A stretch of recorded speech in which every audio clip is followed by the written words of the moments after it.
আজ সেই ঐতিহাসিক ব্রাজিলের 7 গোল হজমের 1 দশক পূর্ণ হলো। আজ থেকে 10 বছর আগে আজকের এই দিনেই ব্রাজিলের জালে 7টি গোল দিয়েছিল জার্মানি, যার কারণে শুধু বাংলাদেশ নয় পুরো বিশ্বে 7 আপ বলে সেলেসাওদেরকে ট্রোল করে ব্রাজিল বিরোধীরা। তবে কি ঘটেছিল সেদিন? কিভাবে 7 গোল হজম করেছিল ব্রাজিল? কারাই বা দিয়েছিলেন সেই গোল? ফুটবলের ভালো মন্দের এই ঐতিহাসিক দিনটির 10 বছর পূর্তিতে এই ম্যাচ নিয়ে বিস্তারিত থাকছে শরীফুল ইসলামের লেখা প্রতিবেদনে। ম্যাচের তখন মাত্র 11 মিনিট চলছে। জার্মানির হয়ে প্রথম গোল করেন টমাস মুলার, কিন্তু 23 থেকে 29তম মিনিট, এই 6 মিনিটে বাকি 4 গোল হজম করে সেলেসাওরা। 23 মিনিটে মিরোস্লাভ ক্লোসা দ্বিতীয় গোল করেন। এরপর খেলা যখন 26 মিনিটে ব্রাজিলের ডিফেন্ডারের থেকে বল কেড়ে নিয়ে আক্রমণে যায় জার্মানরা, সেই গোলটি খুব সহজেই সামি কাদিরা করতে পারতেন, কিন্তু তিনি নিঃস্বার্থভাবে বলটি পাস দেন ক্রুজকে। বল পেয়ে ভুল করেননি ক্রুজ। 24 ও 26 মিনিটের মাথায় 2টি গোল করেছেন এই জার্মান মিডফিল্ডার। 3 মিনিট পর সবাইকে হতবাক করে দিয়ে ব্রাজিলের জালে আরও একবার বল জড়িয়ে দিয়েছেন সামি খাদিরা। 29 মিনিট পরে স্কোর লাইন তখন ব্রাজিল 0, জার্মান 5। এই 5 গোলের সমতা লিড নিয়ে বিরতিতে যায় জার্মান। এরপর বেশ কিছু আক্রমণ চালায় ব্রাজিল, তবে গোল পায়নি।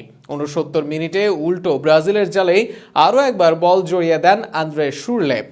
10 মিনিট পর আরও একটি গোল করেন এই জার্মান ফরওয়ার্ড। 7-0 গোলে এগিয়ে যায় জার্মানি।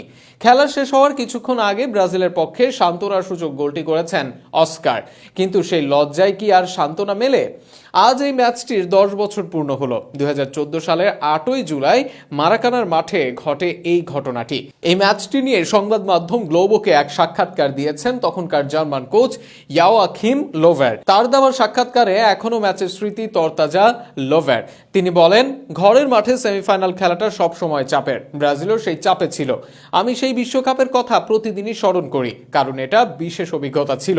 ব্রাজিলের মতো ঐতিহ্যবাহী দেশে বিশ্বকাপ জেতাটা বিশেষ কিছু। মারাকানায় ব্রাজিলকে 7-1 গোলে হারানো নিয়ে লোভ বলেন, ব্রাজিলের জাতীয় সঙ্গীত বাজার পর থেকে দর্শকরা আবেগী হয়ে পড়েছিল। প্রথম কয়েক মিনিট ব্রাজিলই ভালো খেলেছে, কিন্তু প্রথম 10 মিনিটে গোল পেয়ে গেলাম আমরা। এটা আমাদের আত্মবিশ্বাস বাড়িয়ে দেয়। প্রথম 30 মিনিটে ব্রাজিল পিছিয়ে পড়ে 5-0 গোলে। এ নিয়ে স্মৃতিচারণ করে এই কোচ বলেন, প্রথম গোলের পর ক্লোসা ব্যবধান দ্বিগুণ করলো 25 মিনিটের আগেই। সেই গোলের পর স্তম্ভিত হয়ে যায় ব্রাজিল।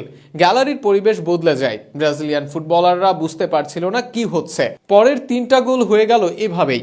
ওদের কোনো এনার্জি ছিল না। ট্যাকটিক্যালিও বিভ্রান্ত হয়ে পড়ে ব্রাজিল। বিরতির সময় জার্মানির ড্রেসিং রুমে নাকি বলা হয়েছিল, ঘরের মাঠে ব্রাজিলকে আর বেশি গোল দেওয়ার দরকার নেই। এমন গুঞ্জন উড়িয়ে দিয়েছেন লোভ। তিনি বলেন, এটা বাজে কথা। বরং আমি মনে করিয়ে দিয়েছিলাম বাছাই পর্বে সুইডেনের কাছে শুরুতে 4 গোল দিয়ে শেষ 30 মিনিট 4 গোল হজম করার কথা। ফুটবলে যে কোনো কিছুই ঘটতে পারে, তবে খারাপ লাগছিল ব্রাজিলের জন্য, কারণ এর আগে ঘরের মাঠে 2006 বিশ্বকাপ সেমিফাইনালে এভাবে বাদ পড়ার বাজে অভিজ্ঞতা হয়েছিল আমাদেরও।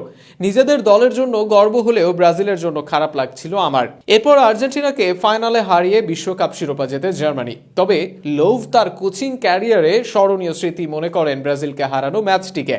অবশ্য সারা বিশ্বের ফুটবলাররাই এই ম্যাচটিকে সবচেয়ে স্মরণীয় করে রেখেছেন, কেউ ইতিবাচক, কেউ নেতিবাচক ভাবে।